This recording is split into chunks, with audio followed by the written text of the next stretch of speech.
Hello, everyone. This is Independent Conservative. I am Ryan Bowling. Thank you all for joining once again. You would think that after a second alleged assassination attempt against former President Donald Trump, and I say alleged lightly, that Democrats and the radical left and the reporters and journalists that interview these radical leftist Democrats would ease up on the rhetoric concerning this man.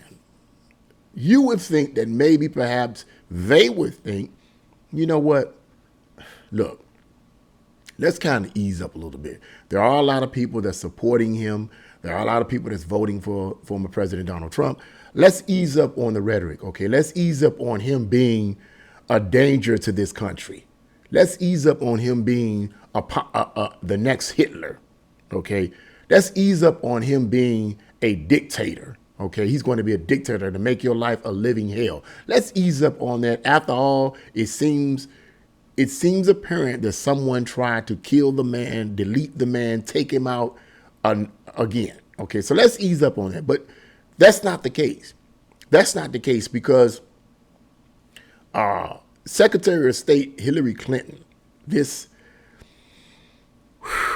I saw a picture of her. The woman looks like she's possessed.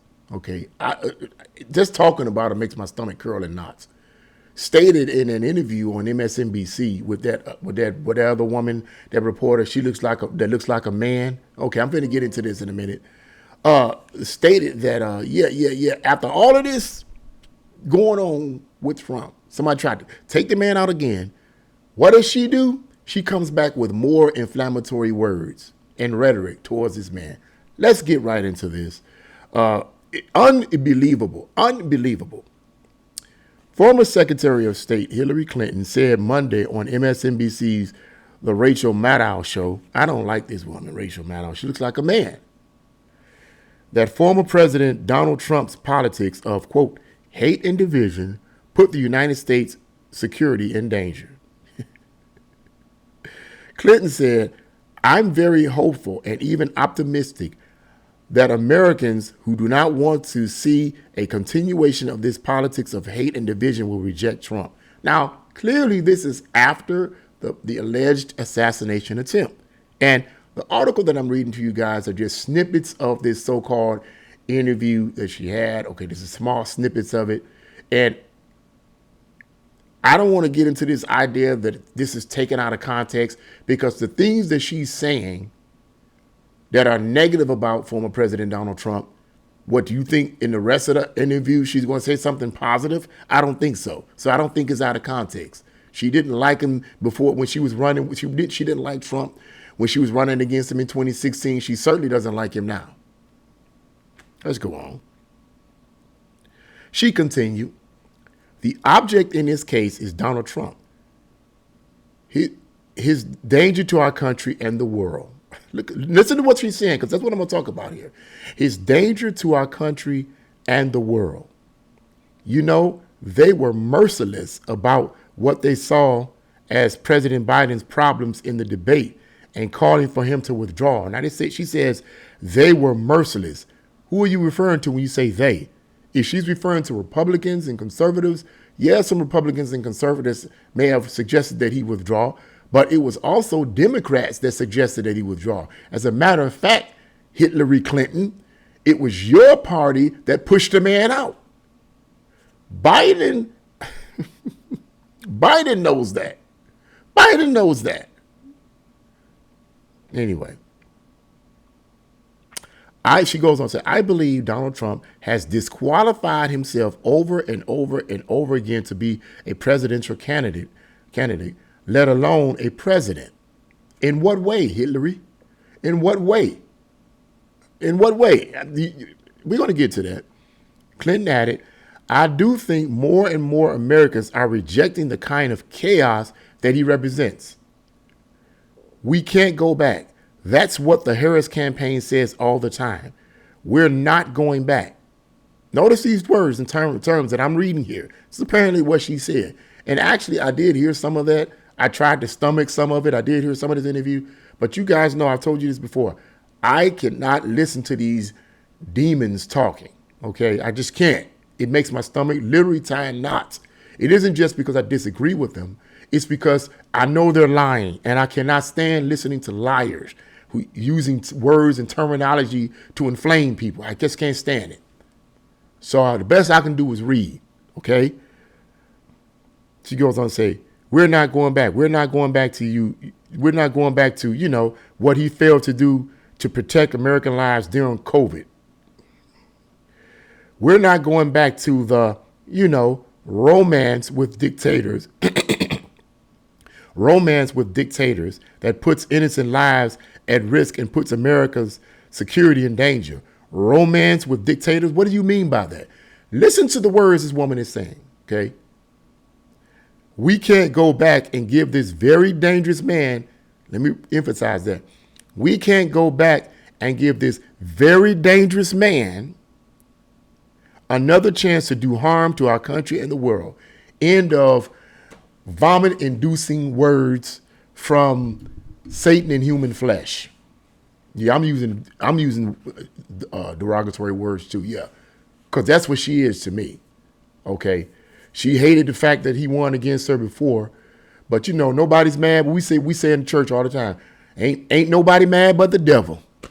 Okay, but why did I read that? Because I want to just talk a few minutes on this idea of using certain words and terminology without expounding on or explaining in detail what you're trying to push, okay? What you're trying to communicate in details. The words that Hillary Clinton, that I just read to you guys from Hillary Clinton, let me be nice, Hillary Clinton, okay? That I just read to you guys are clearly inflammatory words. Very dangerous man, romanticized dictatorships and stuff like this. These are inflammatory words, and we know that inflammatory words are simply words that a person uses, whether they're giving a speech or whether they're writing something or whether they're giving a speech that evokes a certain emotion in the reader or the listener. The inflammatory words are not designed to give information. The inflammatory words are designed, as I said, to provoke a certain response in the listeners or the readers. I know personally about inflammatory words and using certain terminology to evoke a certain emotion in the reader because I'm a fiction writer and I've been writing fiction for years. I'm a good fiction writer. Okay. I'm not saying it in a proudful way like I'm better than, no, but I'm good. Okay. I have quite a few books, nonfiction books on how to write fiction, good fiction. Okay. So I'm pretty versed in using certain words and terms in my fiction writing to evoke a certain emotional response in the reader. And I've heard people who have read from people who have read my short stories and so forth, and they said, man, I could feel that. I could see that. Felt like I was in the story. Felt like I could see what was going on. I could feel what was going on. I could taste it. I could hear it, They felt that way and expressed that to me because of the words and terminologies that I use in the writing to get a certain response from them. That's good fiction writing, knowing how to make description, describe things, okay, to get an emotional response in the readers. Same principle here. People like Hillary Clinton and the rest of these far left radical Democrats are masters at using inflammatory words and phrases to get a response out of the people that's listening to what they're saying, but not actually analyzing what they're saying. The phrase very dangerous man is an inflammatory term. If you hear the term very dangerous man, if you don't analyze what she's saying there, you're going to see Trump as a what? Very dangerous man. If someone was to come and ask you, give me some understanding of how Trump is a very dangerous man, you're more than likely not going to be able to articulate him being a very dangerous man. Because in her statement, she does not go into detail of how he's actually a very dangerous man. When he was in office for his first 4 years, was he a very dangerous man? Maybe it's me. Maybe having lower taxes and less crime and more money in my pocket is very dangerous. Maybe I'm the one messed up. Maybe sensible people are the ones messed up. Maybe all these conservatives are all screwed up. And like I said, sensible people are, and in the middle people are all screwed up. And having lower taxes and less crime and more money in your pocket and no wars is actually insanity. And we're the ones messed up, and we're the dangerous ones. Maybe that's maybe I'm the one messed up. I don't know. Okay. But the point is, using terms like him being a very dangerous man is a inflammatory term. What people have to learn to do, and they're not going to do it. Most of them are not going to do it for the most part. And I'm not going to. That's why I don't get. I told you guys before. I'm not getting into any debates and discussions with people who have closed their mind up. I don't do that anymore. I say what I got to say on my videos. That's it. Boom, gone, boom, by my business. But most people are not going to sit and say, man, how is he going to be a very dangerous man to this country? These politicians know exactly what they're doing. Hillary Clinton knows exactly what she's doing. She's a professional liar. Just because she's been in office for 850 years and she has a lot of experience and a lot of connections doesn't mean a hill of farted out beans. It doesn't. It really doesn't. If anything, from my perspective, it means that you are an established liar. You're an established manipulator. You're an established source of evil and degradation. That's what that means to me. You are in a satanic, demonic system. You're locked in. That doesn't make me want to listen to you. Experience is not always the criteria and foundation of someone who is a real person and who is sincere and who really wants to help you. Okay. Satan is experience. He's been here from the beginning of time. He's thousands and thousands and thousands and thousands and perhaps millions of years old, to be quite frank with you. So he has a lot of experience and observational skills. Can we say that? Okay, for those of you who believe in him. But does that make him good? Does that make him a good guy? No.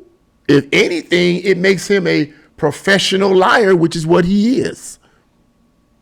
And people like Hillary Clinton and the rest of these far left radicals and the rest of these establishment politicians are professional liars who use inflammatory words and phrases to incite the public to get them to respond a certain way and not think about what's being said. Perfect example. I mean, it is what it is. It is what it is. That's what real rhetoric is.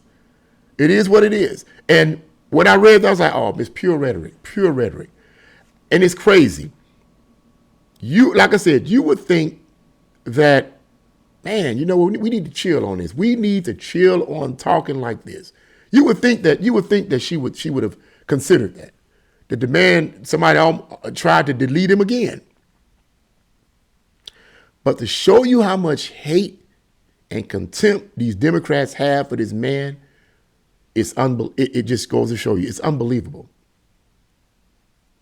And considering this and summing this up, I would hope and pray that undecided Americans and others would see this and hear I want people to really hear what Hillary had to say. I hope people heard what she said. I hope they heard what she said. You want to know why? Because if they're undecided, they should say, wait a minute, someone tried to delete this man again. And yet Hillary is up here saying that we cannot allow this very dangerous man to get back in office. In other words, they should see the hate from the Democrats and be like, man, I don't want to vote for these Democrats. They have so much hate for this man. I don't want to deal with that. I don't want to be a part of a political party that has this much hate for the opposing candidate. I don't want to be a part of the political party. You would think that that's hope. My hope is that this is what they will conclude, but I don't know. I don't know.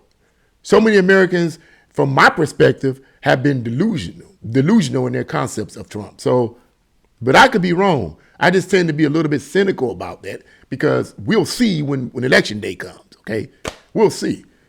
So I don't want to be overly optimistic, and then when Kamala gets in, I'm feeling all depressed. And no. That's what ended up happening when everybody was optimistic about Trump getting, winning again, and he didn't. Biden got in and gave us hell. Whatever. That's what I thought. What do you guys think? Leave your comments in the comment section below. Like, share, subscribe to my channel. God bless you all. See you again.